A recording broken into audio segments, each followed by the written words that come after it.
Meu nome é Francisca Neta, sou trabalhadora da casa, sejam todos bem-vindos. Hoje eu estou com a responsabilidade grande de falar sobre a parábola do joio e do trigo. Eu resolvi ler primeiro, eu acho importante ter uma visão do que está escrito no Evangelho de Mateus, capítulo 13, de 24 a 30. Dizia o mestre: o reino dos céus é semelhante a um homem que semeou boa semente no seu campo. Mas enquanto os homens dormiam, veio o inimigo dele, semeou joio no meio do trigo e retirou-se. Porém, quando a erva cresceu e deu fruto, então apareceu também o joio. Chegando os servos do dono do campo, disseram-lhe: Senhor, não semeaste boa semente no teu campo? Pois de onde vem o joio? Respondeu-lhe: homem inimigo é quem fez isso. Os servos continuaram: queres então que vamos arrancá-lo? Não, respondeu ele, para que não suceda que, tirando o joio, arranquei juntamente com ele também o trigo. Deixai crescer ambos juntos até a ceifa. E no tempo da ceifa, direi aos ceifeiros: ajuntai primeiro o joio e atai-o em feixes, para os queimar, mas recolhei o trigo no meu celeiro. Essa parábola mexeu muito comigo. Ela realmente ela tem inúmeros significados que, apesar de ser dito por Cristo naquela época, há mais de 2000 anos, ela realmente tem um conteúdo que mexe com tudo que nós vivemos, assim, em termos de como ser humano, como nós agimos. Achei bem interessante. Fiquei olhando para o joio que está em mim ainda e fiquei pensando nisso várias vezes, como fazer. Para entender aqui o significado, porque Jesus fazia essas pregações para pessoas simples. Então, ele usava a história como os trabalhadores. Então, ele trabalhava com quem? Com agricultores, né? com pescadores. Eram poucos da alta sociedade que participavam, que iam ouvir Jesus. A maior parte eram pessoas simples. Então, ele usava, com certeza, os agricultores sabiam o que ele estava tratando. Quando ele dizia assim: deixa o joio crescer junto com o trigo, para que depois a gente retire o joio primeiro e junto em feixe e queime. Era isso, usando isso da época. E aqui o joio a gente sabe que é uma praga que envenena. O trigo é um alimento. E o trigo, na Bíblia, né, ele é visto como símbolo de prosperidade, bênção e riqueza. Então, ele já, dentro da Bíblia, ele já é visto como algo de bom, além de ser uma semente que alimenta principalmente, substituindo aqui para nós temos arroz, né, mas para a Europa, para a Ásia ali é diferente. Aqui eu separei que essa parábola está no livro Palavra de Jesus, né, que a Cleo psicografou, e tem a visão dela e tem a visão de espírito diverso. Então eu trouxe aqui a visão de Ramana Maharishi, acho que a pronúncia é essa, Gilberto Roden, e uma outra que eu fui entendendo e também ouvi outras palestras sobre isso. Achei interessante.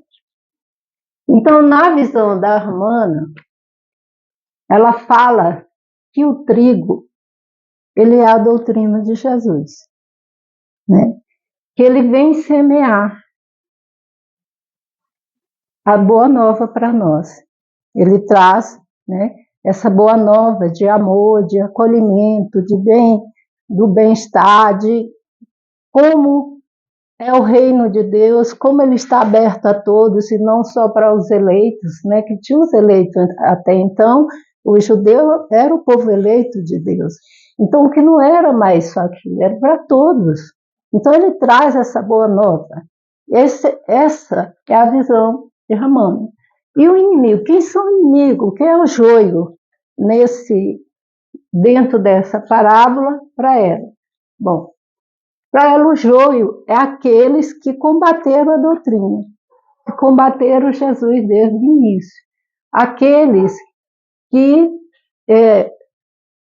criticaram, condenaram e que também continuaram, né, lutando, e até hoje não é aceito por alguns o que Jesus pregou, o que ele trouxe de novo, a boa nova que ele trouxe. Então, essa é a visão dela, né? Então, isso se a gente observar bem. Bom, a doutrina de Jesus é uma doutrina de amor, de acolhimento a todas as pessoas, independente de sua classe social, de sua raça, de quem quer que fosse. Bastava que aceitasse ele. Mas aí, essa doutrina vira o que? O cristianismo. E dentro do cristianismo, ela vem dizer, ainda como o cristianismo, uma doutrina de amor, você vai ver transformar isso, a religião, em política. Onde vão combater uns aos outros. Onde o orgulho, o egoísmo, né, a vaidade continua combatendo, ao invés de juntar as diversas interpretações, as igrejas, né, as diversas formas de trabalhar o cristianismo, ao invés de ser unido a essa política, a esse combate, há um desvio daquilo que o Pai ensinou. Ele ensinou amor, ele ensinou união, ele ensinou acolhimento. Então ela fala sobre isso. Já na visão de Huberto Roden, o joio e o trigo ele traz como a humanidade. E ele diz assim, que o joio são os homens maus, que usaram mal seu livre-arbítrio. E ele vai falar desse livre-arbítrio, né? O que é que nós temos e decidimos coisas e fazemos coisa errada. Então ele diz assim, usamos mal. Então esses homens mal estão usando mal o livre-arbítrio dado por Deus. Porque quando nós somos criados com a potencialidade do bem e do mal. Então, depois que você avança na sua evolução, você tem condição de decidir que escolha que você vai fazer, que tipo de decisão você toma, o que é certo, o que é errado. Tanto que começa a computar as coisas para você, os erros seus, a partir do momento que você tem condição de entender o que é certo e o que é errado, o que você faz certo e o que é errado, que caminho você toma, né? E aí, a gente tem que pensar o seguinte, que há pessoas que defendem o quê? Ele ainda fala isso, a pena de morte. E ele diz assim, e aí, vamos matar os maus? E vamos ficar numa terra só dos matadores? E eu fiquei pensando, como tudo que o homem toca, né? Como seria isso? Que as pessoas achando que matando alguém não estaria também cometendo algo de mal, né? Destruindo uma vida que foi dada por Deus. E também a gente pode pensar a época da Inquisição, quantos falsos, né, julgamentos que tiveram para surrupiar bens de pessoas na época da Inquisição. Então, imagina uma pena de morte se fosse geral. Graças a Deus que isso não se vê em alguns estados aí americanos, não sei em outros lugares, mas também não se vê a resolução de combate a mal. Ali não existe mal porque tem a pena de morte. Isso não existe. Porque, na realidade, é visto o homem como em processo de aprendizado. Não é mal, ele fala ignorante. Enquanto formos ignorantes da lei de Deus, nós cometemos erros. E muitas vezes a gente pensa que está ludibriando Deus. Estamos apenas nos enganando nesse processo. Mas, na visão espírita, nós temos um processo de aprendizado que é a eternidade. E achei importante trazer, e vou ler porque eu achei tão bonito isso, no livro Vinhas de Luz, de Emmanuel, psicografado por Chico Xavier. Eu vou ler só partes desse capítulo. Quando Jesus recomendou o crescimento simultâneo de joio e de trigo, não quis senão demonstrar sublime tolerância celeste no quadro das experiências da vida. O mestre nunca subtraiu as oportunidades de crescimento e santificação do homem e, nesse sentido, o próprio mal, oriundo das paixões menos dignas, é pacientemente examinado por seu infinito amor, sem ser destruído de pronto. Importa considerar, portanto, que o joio não cresce por relaxamento do lavrador divino, mas porque o otimismo do celeste semeador nunca perde a esperança na vitória final do bem. O campo do Cristo é região de atividade incessante e intensa. Tarefas espantosas mobilizam falanges heróicas. Contudo, apesar da dedicação e da vigilância dos trabalhadores, o joio surge ameaçando o serviço. Jesus, porém, manda aplicar processos defensivos com base na iluminação e na misericórdia. O tempo e a bênção do Senhor agem devagarinho e os propósitos inferiores se transubstanciam. E aqui a gente tem que pensar até de Paulo. O quanto Paulo perseguiu os cristãos, o quanto Paulo fez, né, de mal, enquanto ele trabalhava lá para os romanos. E como Jesus investiu amor, esperou esse joio se transubstanciar em trigo. Sem ele, a gente não teria tantas coisas muito interessantes no cristianismo, que ele começa com as epístolas. Então, a gente tem que pensar assim, que Deus espera de nós esse processo. Ele não manda, e isso na visão espírita, que aqui no final da parábola fala, né, queimar e tudo. Então, a gente não acredita nesse colocar a pessoa no inferno permanente lá, sem cura, e ficar a vida eterna. Não, nós acreditamos sim nesse aprendizado, nessa melhora, em como nós vamos crescendo cada dia. Né? Basta olhar para nós aqui, antes de entrar na doutrina espírita, aqueles que já nasceram, tudo bem, mas a gente que veio de outras religiões, o que a gente aprendeu, o que a gente vai mudando. Outra coisa, imagina nossos filhos na adolescência, que entra numa rebeldia, num estado de agressão, tudo. Imagina. Se a gente, não quero mais. Põe para fora. Não quero saber. Entendeu? A gente tem que pensar. Outra coisa também, vamos pensar num casal que tem desavença. Todos nós temos joio, que é a próxima coisa que eu vou falar. Aqui, eu achei dizer, o joio e o trigo que está em cada um de nós. Por quê? Nós temos os dois ainda em nós, convivendo, e nós alimentamos ora um, ora outro. Vê no dia a dia, pequenas coisas. Alguém pisou no seu pé. Alguém olhou para você de cara feia. A fulano já está implicando comigo.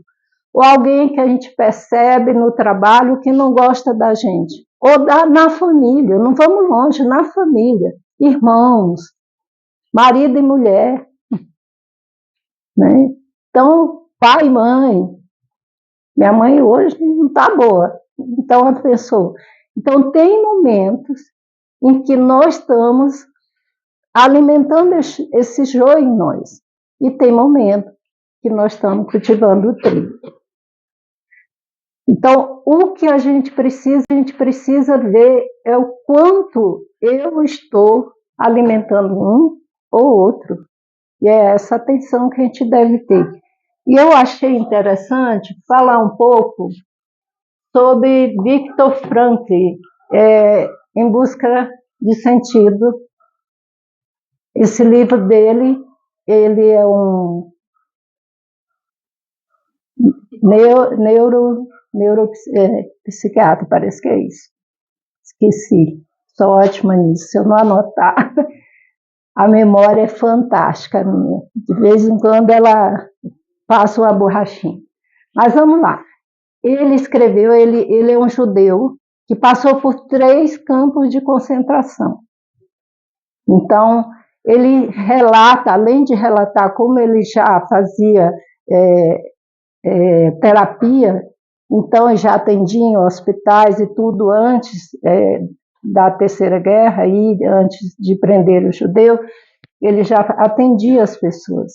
Então, quando ele foi para o campo de concentração, que ele observou, primeiro ele não acreditou, ele sempre chegou lá achando que ia ser diferente, que não era bem aquilo, que ele via uns mais alimentados e tudo, só depois ele se deu conta. E ali ele viu como objeto de estudo, não só o que ele estava passando, como ele se sentia, mas também observar os outros. Eu não vou falar sobre o livro todo, o que interessa aqui é que ele fala assim, que mesmo naquelas condições subhumanas, com todo o medo que eles sentiam todos os dias, porque era assim, vai ser levado um grupo para ser queimado no forno. E aí, e aqueles fracos? Bom, se aqueles fracos não enchesse o carro, era qualquer um. Era qualquer um. Então, imagina você todo dia lutar para sobreviver. Mesmo em condições subhumanas, você buscar sobreviver naquele campo. E ele falou que, mesmo ali, encontrou pessoas que também procuravam fazer o melhor que podiam. E ele conta, inclusive, que teve um médico alemão que ele, quando podia, sair escondido numa vila perto, comprava remédio escondido e dava para os prisioneiros. Mas isso não podia ser descoberto, porque ele, mesmo sendo alemão, se ele fosse pego também, ele era punido. Então, mesmo naquelas condições, ele via isso, e via pessoas generosas também, né? Então, assim, e o que me chamou a atenção foram 2 frases dele que eu resolvi anotar, né? Ele diz assim, que você não é produto das circunstâncias, você é produto de suas decisões. Então, ele diz que mesmo lá, aquelas pessoas que decidiu não entrar no medo, na ruindade ali daquilo, porque tinha pessoas que quando faltava, ou mesmo tentava até alterar o número para não morrer. Entendeu? E ele não checava, trocava identidade ali para morrer. Entendeu? Então ali ele fala que nós somos produto de nossas decisões. E aí a gente vê que o livre-arbítrio está implícito aqui nessa afirmação dele. Outra afirmação é que não é o que você espera da vida o que importa, mas o que a vida espera de você. Então a gente fica procurando coisas que nos abasteçam, o que eu vim fazer, o que é isso para mim, não sei o quê. E na realidade, o que você está fazendo aqui? Qual é a sua contribuição dentro disso, dentro da vida? O que você está deixando aqui de bom? Porque não precisa ser um Dalai Lama, nem nada, não precisa, mas dentro da família, dentro de um grupo de amigos, que tipo de mensagem eu levo? Que tipo de pessoa eu sou? Como eu estou agindo? né, nesse grupo. E aí eu trouxe essas questões para reflexão daí. Então, pensando nessa parada, pensando que nós temos ainda joio e trigo, eu trouxe essas questões aí. Como eu tenho agido em situações que ferem meus interesses? Porque é aí que eu decido se eu sou joio ou se eu sou trigo. Que tipo de atitude eu tomo, né? Ainda prejudico aqueles que me querem mal? Quero me dar bem na vida a qualquer custo? Porque quando eu coloco esse qualquer custo, eu passo por cima de qualquer um para poder me sair bem. Como estou vivendo, não, quero me dar bem na vida a qualquer custo? Pratico os ensinamentos do Cristo ou falo apenas sobre eles? Gente, eu confesso, eu estou aprendendo, mas estou falando sobre os ensinamentos, mas ainda não sou boa o suficiente para praticar tudo que eu falo. Estou fazendo um esforço. E eu vou dizer, realmente preciso de tempo para mudar muita coisa que ainda está arraigada. E porque Deus não quer uma coisa obrigatória, não quer que a gente mude só sem mudar interno, só externo. Eu não faço isso, mas quero, de qualquer maneira, eu sinto o desejo fazer, entendeu? Eu tenho uma necessidade de pensar, porque muitas vezes a gente não faz o mal, mas a gente pensa o mal. Então eu estou contribuindo para isso. De alguma forma, quando eu penso, eu não pratiquei, mas eu estou mandando essa energia está aí no universo, contribuindo para que este mal aumente. Desejo mal para os meus inimigos? Estou adaptando os ensinamentos do Cristo para atender meus interesses? Então, são questões aqui, devem surgir outras, vocês pensem nessa parábola e pensem aí, porque imagina isso, eu tinha falado do casal. O casal, todo mundo que vive mesmo, ou casado ou não, ou irmãos, ou amigos, sempre temos divergência. Então, imagine a gente nessa divergência, se for ceifar, né? Nesse caso, dizer, eu vou abrir mão dessa amizade, porque as pessoas machucou agora e tal, e foi um momento ruim. Então, imagine como seria, a gente ficaria isolado, se a gente não aceitar o outro como ele é. E Deus permite que o joio fique junto com o trigo como processo de aprendizado. Porque o mal, se ele conviver só com o mal, onde ele vai ver exemplo de bem? Onde ele vai sentir amor? Porque alguém ama este ser. Ele pode ser ruim como for, ou ele ama alguém. Geralmente diz que mesmo que seja um objeto, é o primeiro movimento dele de amor. E é o primeiro movimento que vai despertar aquilo que Deus nos deu, que é o bem que está em nós, que está impresso em nós. Não tem como tirar. Só falta a gente trabalhar para que ele floresça. Tá? E é esse meu recado, eu agradeço muito a gentileza de vocês, ter aqui a paciência de ouvir. E vamos para a segunda etapa, né, dessa noite.